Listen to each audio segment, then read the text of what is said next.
Okay, let's unpack this. Standardized terminology sounds maybe a bit dry, right? But honestly, it's the absolute bedrock for, well, pretty much any science or regulation to actually work. Absolutely. You need common ground. Think particle physics, computer science, or like what we're diving into today, managing species moving around the globe. If the words get fuzzy, collaboration just stops. Progress stalls. And that fuzziness, that lack of standard terms, has really brought invasion science to a bit of a crisis point. It's such a dynamic field growing like crazy, but this review we're looking at, it calls it a terminological tempest. A tempest, yeah. A confusing storm of technical terms. Jargon, really. Exactly. Just jargon piling up, making it hard to see clearly. So that's our mission today, right? To try and cut through that storm. We're digging into this big review that suggests a simpler, more standard way to talk about non-native species. A framework to bring some order. We want to pull out the key bits for you, whether you're, say, a researcher trying to write a paper, a policymaker wrestling with laws, or maybe just curious about this massive global issue. And the stakes, they're really high here. This isn't just, academics arguing over definitions in an ivory tower. Not at all. Right. It has real-world impact. Huge impact. The review really stresses that this messy language leads to massive practical problems. Misinterpretation is a big one. It just cripples effective management, wastes money, slows down action. You can see how that would happen. And it builds this wall, basically, between the researchers who, understand all the fine theoretical points and everyone else, policymakers, resource managers, the public, educators who need clear, consistent definitions to actually do anything useful. It sounds like that classic paralysis you get from information overload, or maybe just from fundamentally unclear information. If your communication tools are broken, the work stops. Exactly.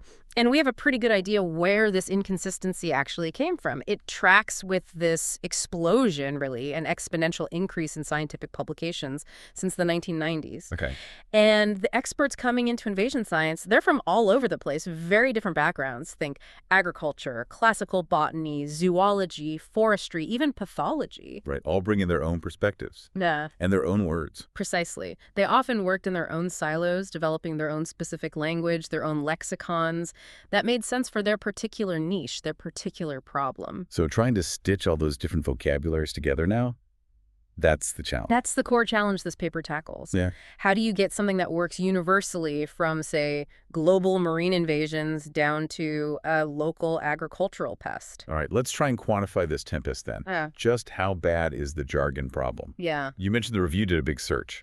Yeah, they did a massive trawl. They went through Web of Science, Google Scholar, basically trying to find and catalog every single term people were using to describe a species that's, well, not from here. And what did they find? Because I remember seeing older reviews that pegged the number around, 25 or 30 terms? Right, that was the ballpark figure people kind of accepted, but this new, deeper analysis, it absolutely shattered that. They identified a total of 59 different terms. 59? Wow. 59 distinct terms being used around the world to describe or classify non-native species. That's more than double the previous count. That's incredible. What does that number even signify? Well, the paper suggests it points to maybe the discipline's immaturity in some ways, or perhaps more accurately, just how fast it grew, but in this really uncoordinated way. Different groups, different fields, all basically inventing their own wheel, their own language for the same core idea. So scientists talking past each other, essentially.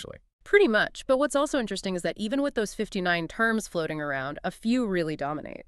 They looked at over 70,000 publications. 70,000. That's a huge sample. It is. And the term invasive just blew everything else away. It appeared in something like 37.1% of all those papers. Okay, so invasive is king. What else was common? After that, you had alien, then non-native, exotic, and introduced. Those were the other big players. But you said the heavy reliance on invasive is actually a big part of the problem. That seems counterintuitive. It is, isn't it? But invasive is the absolute poster child for the ambiguity that plagues the field. It's where the confusion really comes home to roost. Okay, so let's get into the weeds here. The review mentions two core problems. Polysemy, one word, many meanings, and synonymy, many words, one meaning. How does invasive fit the polysemy bill? Perfectly. It's the classic example. On one side, you have what you might call the historical or maybe the purely ecological definition. People often link this back to a framework from Richardson and others around the year 2000. Okay, and what's that definition? In that context, invasive just means a species that has successfully established itself and is now spreading rapidly. That's it. It's purely about a population process, a measurable stage of its life cycle establishment followed by spread. Right, so purely biological process. But Then you've got the policymakers, the resource managers, and actually a lot of other scientists too, using that exact same word, invasive, to mean something completely different, which is a species that causes ecological or socioeconomic harm. It's a definition based entirely on impact, on consequence. The famous example is the U.S. Executive Order 131 from back in 1999. It explicitly defined an invasive species as one causing or likely to cause harm. Okay, I see the conflict immediately. You've got Group A talking about spread, maybe with no harm yet. Right, could be totally benign at that stage, just spreading fast. And Group B talking only about harm, maybe even for a species that isn't spreading much at all, but is causing big problems where it is. Exactly. And they're both using the same word. Invasive. You can see how communication just breaks down. Yeah. Yep. So a manager reads a scientific paper saying species X is invasive based on the spread definition. And they might panic thinking, oh no, harm, and misallocate resources. Yeah. Or the flip side, they ignore a report about a really damaging species because it's not spreading fast enough to fit the invasive spread definition. That's the core dilemma. The conflicting definitions make effective dialogue, clear science communication, and sensible policy almost impossible sometimes. And then you layer acronyms on top of that. Oh yeah, the acronyms just add another layer of fog. The paper points out IAS. Internationally, that usually means invasive alien species. Okay, that's used common. But in North America particularly, you'll also see IAS used for invasive animal species to distinguish them from plants. Or AIS, which can mean aquatic invasive species, or sometimes alien invasive species. Wow, okay. So every time you see one of these acronyms, you basically have to stop and ask, okay, what exactly do you mean by that? It's a huge barrier, especially for public outreach or trying to get coherent policy messages across. It forces everyone to carry around a mental dictionary just to have a basic conversation. Pretty much. Now, this confusion gets even worse when you start thinking about scale, right? Right. Defining native or non-native isn't always simple. Where is here? Scale is absolutely fundamental in ecology, and it's a massive headache for invasion science definitions.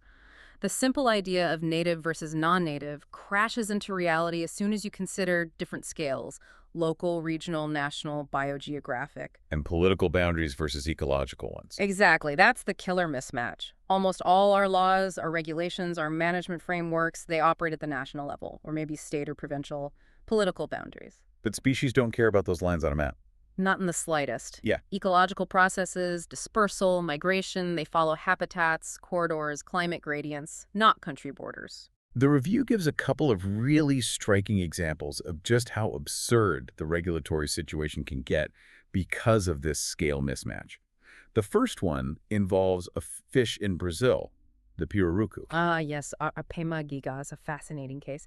The pirarucu is this huge, very important fish, culturally and economically, in the Amazon. It's native to the lower river Madeira Basin. Okay, native there. And in that native range, it's actually legally protected. Its populations are considered threatened in some areas, so conservation focus. Okay. But humans have moved it around for aquaculture, maybe sport fishing, who knows exactly why in every case. They've translocated it into adjacent river basins within Brazil, basins where it never occurred naturally. So same country, different ecological address. Exactly. And in these new basins, the pirarucu is non-native. It's a top predator. It wasn't part of that ecosystem's evolution, and it's causing serious problems for the local native fish species. So hang on, if you're a fisheries manager in Brazil, You've got a nightmare. You might have a national or regional mandate telling you to conserve pirarucu in its native range, maybe even fund projects to help it. right? But then, maybe just across the watershed divide, in the next basin over, your ecological mandate tells you this exact same species is an invasive threat that needs to be controlled or managed to protect the local ecosystem. Within the same country's jurisdiction? Yep. It creates total regulatory conflict. Your conservation budget in one area could effectively be subsidizing the spread of an invader next door. It just screams for definitions based on biogeographic origin, not just political lines. Okay, that's a powerful internal example. What about crossing borders? or using human-made pathways. The Suez Canal comes up. Ah, the Leception migrants. Yes, this is another perfect storm of scale mismatch and political boundaries. Think about species like rabbitfish or lionfish. Okay, where are they native? They're native to the Red Sea, so along Israel's Red Sea coast, for example, they're part of the natural ecosystem. They might even be protected by law, maybe within marine protected areas. Makes sense. Native species. Protected. But then they swim through the Suez Canal, this artificial human pathway, into the Mediterranean Sea. And in the Mediterranean ecosystems of Israel, the same country, they become highly invasive. They cause significant ecological damage because the Mediterranean communities didn't evolve with them. So the management question becomes, does the legal protection from the Red Sea coast automatically apply when that same fish shows up on the Mediterranean coast just because it's still Israel? Exactly. And the ecological answer is obviously no. Mediterranean managers need to treat it as an invasive non-native, potentially targeting it for removal even within marine protected areas there, while Red Sea managers are simultaneously conserving it. It completely highlights the failure of using just national boundaries. You need that finer ecological, biogeographic lens. Absolutely. Which brings us back to the baseline definition the review supports. A species' native range is the area, the biogeographical region, where it exists purely because of natural evolutionary processes. No indirect human help involved in getting it there or keeping it there. Anything outside that range is non-native. Simple in principle. Simple in principle, yes, but then you get into the complexities. Like this idea of nativeness being an eco-evolutionary continuum. What does that mean in practice? It means the lines can get blurry, especially when you factor in deep time or human actions from long ago. Think about historical reintroductions, like rewilding projects. Okay, bringing back a species that used to be there but was wiped out. Right. Historical record might clearly show, say, beavers were present in a region centuries ago. We decide to reintroduce them today. Are they native? You'd think so, right? They were there before. But the review points out a complication. The ecosystem today is probably fundamentally different. Climate's changed, land use is different, other species are present or absent. So even if you bring back beavers, maybe even from a genetically similar source. They're interacting with a totally new environment. Exactly. An environment shaped by centuries of human activity. So is it really a native restoration, or is it functionally introducing a species, albeit one with historical ties, into a novel system? It might even introduce a non-native function if the ecosystem has adapted to its absence. So past presence isn't a free pass to be called native today, if the context has changed dramatically. That's the argument, especially if the source population you use for reintroduction is genetically quite distinct from the original one that went extinct. It really blurs that line between restoration and effectively another type of non-native introduction, even if well-intentioned. Okay, that makes sense. It's about the current ecological reality, not just history. All right, moving on from scale and history, let's tackle the really sticky stuff, the language itself. The review talks about terms carrying ideological or socio-political baggage. This seems like a huge barrier to just having a clear, objective conversation. It's a massive barrier. Language is powerful, and some of the words commonly used in invasion science are, frankly, loaded. Terms like alien, exotic, foreign. Technically, they just mean from somewhere else, synonymous with non-native. But they don't feel neutral, do they? Not at all, especially in public discourse. Alien is the worst offender. Like you said, to most people, it either conjures up images of little green men from space. Right, E.T. Or, much more seriously, it gets tangled up with really charged debates about human immigration, borders, xenophobia. Using alien for plants and animals risks importing all that political and emotional baggage into what should be a scientific discussion. And we're actually seeing pushback against these terms now, aren't we? In journals. Yes, definitely.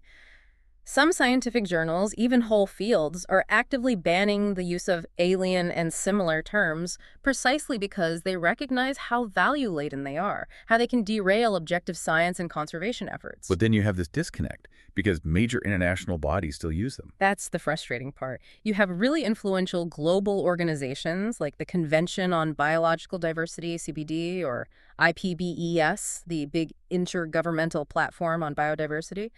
They still officially use terms like invasive alien species or IAS in their documents and frameworks. So the top-level guidance is using the problematic terms. Often, yes. And when these huge international conventions promote and use this kind of language, it makes it really hard for individual countries, policymakers, or even research programs to adopt clearer, more neutral terminology. They feel they have to align with the international standard, even if it's confusing or loaded. It creates inertia against cleaning up the language. Okay, so alien, exotic, foreign, those are out, ideally. What other specific terms did the authors flag as problematic or needing avoidance? They had a clear list, which is really helpful. First one to ditch: naturalized. Naturalized. I hear that one a lot. What's wrong with it? The problem is it bundles too many different ideas together. It mixes up whether a species is established, how long it's been there, whether it's spreading, and crucially, it often implies some kind of cultural acceptance or belonging. Like it's been here so long, it's one of us now. Exactly. It subtly suggests that maybe it deserves protection or shouldn't be managed as rigorously as a more recent arrival. You see this with species that have been around for centuries, like certain garden plants that escaped long ago, or maybe the fallow deer in the UK. Right. Fallow deer aren't native to Britain, but they arrived with the Normans centuries ago. So people perceive them as almost native. And that perception, reinforced by a term like naturalized, can create real conflicts with ecological management goals if that species is actually causing problems. The point is, if a species is non-native in origin, it remains non-native regardless of how long it's been established. Naturalized just muddies the water. Okay, so avoid naturalized. What else? Terms about being annoying or unwanted. Yes. Absolutely limit the use of words like noxious, nuisance, pest, and weed when you're trying to classify its origin status. These are fundamentally subjective labels based on human values or economic conflict. A weed is just a plant in the wrong place from a human perspective. Precisely. A native plant can be a weed in a farmer's field. A native insect can be a pest in your house. These terms tell you about human conflict, not about whether the species is native or non-native. Using them interchangeably obscures the actual biological status and the reason for management concern. Is it a problem because it's non-native or just because it's inconvenient for us? Got it. Keep the origin separate from the human judgment. Now, they also mentioned excising terms linked to colonialism, specifically Lesepsian migration. Yes, this was a really interesting and I think important recommendation. Lesepsian migration refers to a species moving through the Suez Canal. It's named after Ferdinand de Lesseps, the developer of the canal. Okay, so what's the issue? The issue is de Lesseps' history is controversial, linked with forced labor during the canal's construction and aspects of European imperialism. The review argues that continuing to use his name in a scientific term sort of implicitly glorifies or normalizes that contentious legacy. Whereas the scientific goal is just to describe the movement of species through the canal. Exactly. The process is ecological and biogeographic. Naming it after a controversial historical figure adds unnecessary, potentially offensive baggage. It distracts from the science. So what's the suggested neutral alternative? They propose Suezian non-native migration. Simple, descriptive. Focuses on the location, Suez, and the process, non-native migration. It removes the historical baggage entirely. That makes a lot of sense. Okay, one more contested term to tackle. Neonative. This feels like a newer one, often coming up in discussions about climate change. It is relatively new and definitely debated. A neonative species is generally defined as one that expands its range on its own, so no direct human transport like being carried on a ship. Okay, moving under its own steam. Right. But that movement is happening because of indirect human impacts on the environment, primarily climate change, warming things up, or maybe habitat modification, creating new corridors. So species tracking shifting climate zones, for example. Exactly. The classic example is a species moving poleward or upslope as temperatures rise. But this creates a huge conceptual problem, doesn't it? If human activity, climate change, is the ultimate driver of the range shift, isn't it still fundamentally an anthropogenically caused movement? Why create a separate category? That's precisely the critique in the review. The argument for neonative is that it distinguishes self-dispersal from direct human transportation. But the review argues this distinction is often impractical for management and creates confusing policy implications. How so? Well, the moment you label something neonative, you imply it's somehow different from, maybe less problematic than, a regular non-native species. It suggests a kind of quasi-native status. Which could lead to arguments against managing it, even if it causes problems. Potentially, yes. It blurs the lines. If you accept neonative as distinct, you risk downplaying the fundamental human role, our alteration of the climate or landscape that enabled the range shift in the first place. Think about the Suez Canal again. If a species swims through the canal on its own because the water is now warmer due to climate change, Is it neonative in the Mediterranean? under that definition, maybe. But the canal itself is human-made. The review argues that for clarity, especially for policy and management, which need clear thresholds, we should stick to the basic native and non-native dichotomy. If human action, direct or indirect, caused the species to be outside its historical native range, it's non-native for management purposes. The neonative concept, while perhaps interesting theoretically, just adds unnecessary confusion where clear action is needed. Okay. Maintain the link to the ultimate human driver, whether it's a ship or climate change. That's the recommendation for practical clarity. All right, so we've waded through the tempest, identified the confusing terms, the scale issues, the ideological baggage. Now we get to the solution proposed by this review, the streamlined framework. What does this new, clearer hierarchy look like? The goal here was simplification and clarity, using measurable biological stages. They proposed just 3 core terms arranged sequentially and designed to be mutually exclusive. Okay, 3 terms to replace 59. I like the sound of that. What's the first one? Number 1, the foundation. Non-native. This is simply any species found outside its natural range because of human action, direct transport, release, or maybe natural spread after humans removed a barrier like building a canal. The focus here is just on introduction and arrival. Did humans get it here? Yes, it's non-native. Simple enough. What's step 2? Step 2 is established non-native. This is a non-native species that's moved beyond just arriving. It's reproducing successfully. The paper suggests thinking about multiple generations surviving, and it's maintaining a population in the wild. But crucially, at the current time, its population is more or less static or confined to a specific area. It's not actively spreading out. The focus is on survival and establishment. Okay, so it's here, it's surviving, breeding, but staying put for now. What's the third and final category? The third category is invasive non-native. This is an established non-native species that is now taking the next step. It's actively spreading rapidly, expanding its range or population density, either on its own or helped by things like currents or wind. The key focus here is measurable dispersal and expansion. Non-native, established non-native, invasive non-native. Arrival, survival, spread. That does seem much clearer. It strips away a lot of the ambiguity. And the absolute critical conceptual shift here, the review argues, is decoupling the label invasive from impact, right? In this framework, invasive non-native is defined only by spread. That decoupling is the cornerstone of this proposal for clarity. Yes. Invasive non-native becomes a label for a specific biological process. Rapid spread of an established non-native population, it's objective, measurable. Is it expanding its range? Yes. Then it fits this category. And the harm it might cause, the impact. That's treated as a separate, crucial, but distinct dimension. Impact is what drives management priorities, resource allocation, control efforts. But it doesn't define whether the species gets the label invasive non-native. That label is purely about the dynamics of spread. Okay, let me push back on that a bit, practically speaking. Imagine a non-native plant spreading like wildfire across, say, a remote, rarely visited desert area. Under this definition, it's clearly invasive non-native. Correct. It's spreading rapidly. But maybe it's causing zero measurable economic or ecological harm right now. Correct. Meanwhile, you have another non-native species, let's say a mollusk, that's established non-native. It's confined to the water intake pipes of a critical power plant. It's not spreading, but it's causing millions in damage. A classic biofouling scenario. Doesn't defining invasive purely by spread force managers to prioritize the harmless but spreading desert plant over the static but incredibly damaging mollusk? Isn't that backwards for practical management? That's a really important point, and it highlights the difference between scientific classification and management prioritization. The review argues the definition serves the classification goal, identifying the biological state and potential future risk. The rapidly spreading desert plant, even if benign today, represents a high potential future risk because it could spread into sensitive habitats or agricultural areas later. So the invasive non-native label flags potential energy almost. Exactly. It flags the dynamism.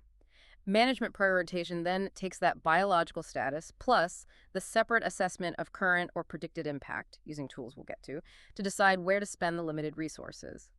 You'd likely prioritize controlling the high-impact mollusk in the pipes, even though it's established, while perhaps monitoring the invasive desert plant. The framework allows for both assessments. Okay, that makes sense. The label flags the process, but doesn't dictate the immediate action priority without considering impact. Now tell me more about that established non-native category. Why is it needed? Don't most things that establish eventually spread?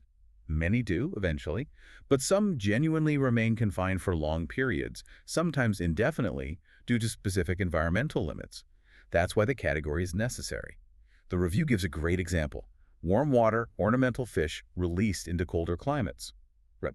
They can only survive where the water is artificially heated. Precisely. Like in the outflow channels of power plants or factories, or maybe in natural geothermal springs, they can establish breeding populations there, sometimes quite large ones, but they can't spread into the surrounding colder waters. And the golden clam example. Corbicula fluminea. Yeah, that's a classic case study mentioned. This clam established a self-sustaining, reproducing population in a part of the St. Lawrence River in Canada. Definitely established non-native. But it wasn't invasive non-native. Why not? Because its presence was entirely dependent on the warm water discharged by a specific nuclear power plant nearby. It created an artificial warm water refuge. The clam couldn't survive the normal Canadian winter temperatures in the rest of the river. Its spread was physically contained by temperature. And the proof was when the plant shut down. That was the clincher. When the nuclear plant ceased operations, the artificial heat source disappeared, and the golden clam population downstream, it was extirpated, it died out locally.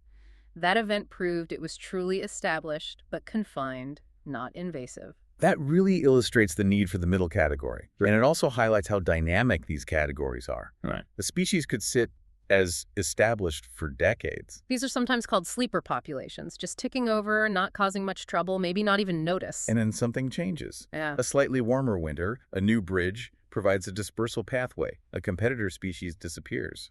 Exactly. Some trigger factor, environmental or maybe another human change, can suddenly allow that established population to explode and start spreading rapidly. It transitions to invasive non-native. And if management only focuses on current impact, those sleeper populations are completely off the radar until it's potentially too late for easy control. That's the risk. Monitoring spread potential even in established populations allows for earlier intervention. Okay, so spread defines the biological label. But you said management action hinges on impact. How do we measure impact objectively without falling back into subjective terms like pest? That's where specific standardized impact assessment tools come in. They're designed to be used alongside the three-term status hierarchy. The main ones mentioned are ICAT and SACAT. ICAT and SACAT, what do they stand for? The ICAT is the Environmental Impact Classification for Alien Taxa. SACAT is the Socioeconomic Impact Classification for Alien Taxa. Okay, so separate tools for environmental and socioeconomic harms. How do they work? They provide standardized frameworks and criteria to score the severity of impacts caused by a non-native species based on evidence. Instead of just saying it's harmful, you classify the impact level, maybe minimal, moderate, major, massive within specific categories like effects on native species, ecosystem processes, economic output, human health, etc. So it gives managers a quantitative score for harm separate from the spread status. Exactly. It makes the impact assessment transparent, evidence-based, and comparable across different species and locations. But the fundamental limitation we discussed still applies, right? Impact assessment is, by its nature, reactive. You often have to wait for the harm to become measurable before you can classify it and justify action. That's the inherent challenge. Relying purely on measured impact means you might miss the window for eradication or early containment, which are usually the most cost-effective options. So the power is in using both systems together. Precisely. The three-term hierarchy, non-native, established, invasive, provides the objective biological status based on spread dynamics, giving an indication of potential risk. The ICAT-SACAT assessments quantify the current or predicted harm. Combining these allows for informed, prioritized management decisions, balancing proactive measures against spreading populations with reactive control of high-impact populations. Okay, that three-term hierarchy sounds like a huge step forward for general communication, for policy, for talking about the problem clearly. But the review goes even further, right? For the hardcore scientific work, for quantitative research, they propose ditching labels like invasive altogether. That's right. For rigorous scientific assessment and communication, they introduce a purely objective classification protocol called DO-SI. The idea is to move beyond even the simplified hierarchy when detailed quantitative data is available or needed. DO-SI. What does that stand for and how does it work? DO-SI is designed as a binomial assessment scheme. It breaks down the status of a specific population at a specific place and time into 4 quantifiable components. It generates a detailed code, kind of like a scientific fingerprint for that population's invasion status. 4 components. Let's break them down. DOSI. What's the D? D stands for dispersal mechanism. This component captures how the species originally arrived in the area you're assessing. Knowing the pathway is crucial for preventing future introductions. Okay, how classified? It breaks it down. Was it assisted deliberate, like intentionally stocked fish or released pets? Was it assisted accidental, a stowaway in cargo, ballast water, contaminated soil? Or was the arrival due to independent migration, the species moved entirely on its own? Does it account for those indirect human pathways like the Suez Canal? Yes, that's a key refinement. It includes a category like facilitated migration through human environmental change. This covers species moving independently but using pathways like canals, roads, or maybe even climate change corridors that humans ultimately created. It makes sure the human link isn't lost. Got it. Okay, that's D for dispersal. Next is O. O is for origin. This asks a simple question. Relative to the scale you've chosen for your assessment, is this population allochthonous, meaning not from here, or autochthonous, meaning from here? The key there seems to be relative to the scale you've chosen. Absolute critical. Unlike older systems, DOSI forces the scientist to explicitly define the spatial scale. First, are we talking local ecosystem, river basin, country, continent? The pirarucu fish in Brazil, for example, would be O autochthonous in its native Madeira basin, but O allochthonous in an adjacent basin it was moved to, even though both are in Brazil. The O depends entirely on the here you define. Okay, that demands precision. Next up is S. S is for status. This component quantifies the population's current dynamics, its trajectory. Is the population expanding? Is it static? Or is it shrinking? This sounds like the quantitative replacement for the invasive part of the hierarchy. How is status measured? It needs to be assessed based on data, ideally over time. You can measure status in terms of population abundance. Is the number of individuals increasing, stable, or decreasing? And/or in terms of its geographic range. Is the area it occupies expanding, stable, or contracting? You really need monitoring data to assign the S component rigorously. That sounds like it could be the hardest part to quantify, especially in some environments, measuring abundance and range changes in the deep ocean, or for tiny soil microbes. It's definitely often the most data-intensive component. Assessing S requires real survey effort, consistent monitoring. The review acknowledges this is often where the biggest knowledge gaps are, especially in regions or for taxa where monitoring resources are limited, like many low and middle income countries. But the beauty of DASI is that it makes that data gap explicit. If you can assign an S confidently, the code shows exactly where more research is needed. Right, it highlights what you don't know. Okay, DOS, the final component is I. I is for impact. This brings the consequences back into the classification, but in a structured, quantified way that avoids those subjective words like pest. It asks, is the population causing harm, or is it currently considered benign, no measurable negative effect? And if it's causing harm, how is that broken down? DOSI specifies 4 subcategories of harm, based largely on the IACATSICATE framework ideas. 1. Ecological harm, impacts on native species, habitats, ecosystem functions. 2. Economic harm, costs due to lost production, damage to infrastructure, control expenses. 3. Cultural harm, negative effects on heritage sites, traditional practices, recreation aesthetics. 4. Health harm, impacts on human, livestock, or wildlife health, like disease transmission or toxicity. So you specify what kind of harm is occurring. Exactly. It makes the impact assessment precise and multidimensional. Okay, DOSI, dispersal origin, status, impact. Now, give us that example of classification code again, the string of letters. It looked complicated, right? The example they use to show the full potential is DIOSI, 3AI, 3II. Okay, looks like computer code. Let's decode that piece by piece. DAI. DAI tells us dispersal D was assisted A and deliberate. Someone brought this species here on purpose. Okay.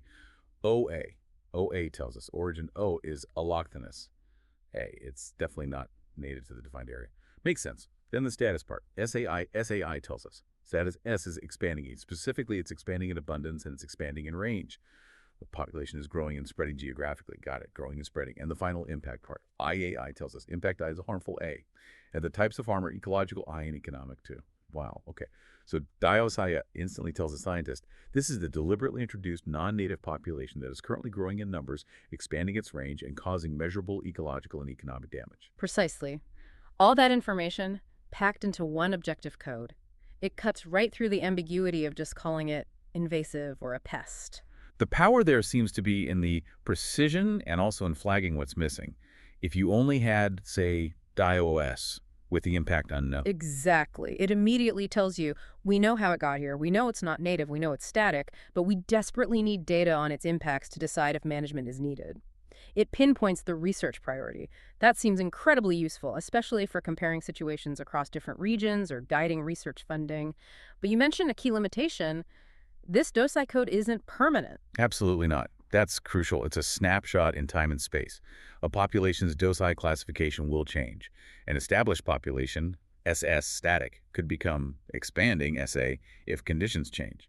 An impact might emerge later, moving from IB benign to IA harmful. And the classification depends on the scale you choose for O and the effort you put into measuring S and I. Correct. More data, more monitoring effort will likely refine the classification. Its strength isn't permanence, but its objectivity and transparency at the time of assessment, and its ability to track changes over time as a monitoring tool. Okay. So just to wrap up our deep dive here, we started in this confusing terminological tempest with, what was it, 59 different ways to say not from here? 59, yeah. Still staggering. We saw how that confusion creates real problems, like with the Pirarucu in Brazil or the Suez migrants in the Med. The path forward proposed by this review is really twofold. First, for broad communication talking to policymakers, the public adopt that clear, simple three-step hierarchy. Non-native, established non-native, invasive non-native, based on arrival, survival, and spread. Exactly. And critically, decoupling the invasive label from impact, defining it purely by spread. Then second, for the rigorous scientific work, use the objective, quantitative, DUTI classification scheme, dispersal, origin, status, impact. A scheme that provides precision, highlights data gaps, and avoids those loaded subjective terms entirely. It separates the biology, spread, from the consequence impact, allowing both to be assessed clearly. That's the core idea. But, as the review stresses, making this shift actually happen requires a collective effort. It needs buy-in from scientific journals, from professional societies, from funding agencies, and crucially, from policymakers and international bodies to adopt and promote this clearer, standardized language. It's about building that consensus to move past arguing about words and focus on the actual ecological challenges. Exactly. Focus on the biology and the management, not the semantics. Okay, let's unpack this final thought then. If we agree that getting this standardized objective language, like the DUSI scheme, is so vital for progress in invasion science and conservation, should we be pushing for international agreements, like the Convention on Biological Diversity, to actually mandate the use of such objective quantitative systems by all member countries in their official reporting and assessments? Ooh, that's a provocative question. Mandating it. Yeah. Would that accelerate progress globally by forcing everyone onto the same page? Or does that level of scientific prescriptiveness risk becoming bureaucratic? Could it stifle the flexibility that local managers might need on the ground to deal with unique situations that don't fit neatly into the boxes, even the DAVI boxes? Where's that line between helpful standardization and unhelpful rigidity in global environmental policy? That tension between global standards and local flexibility. Yeah, that's a tough one. Something for you, our listeners, to think about. Where does that balance lie? Thanks for joining us for this deep dive into the language of invasion science.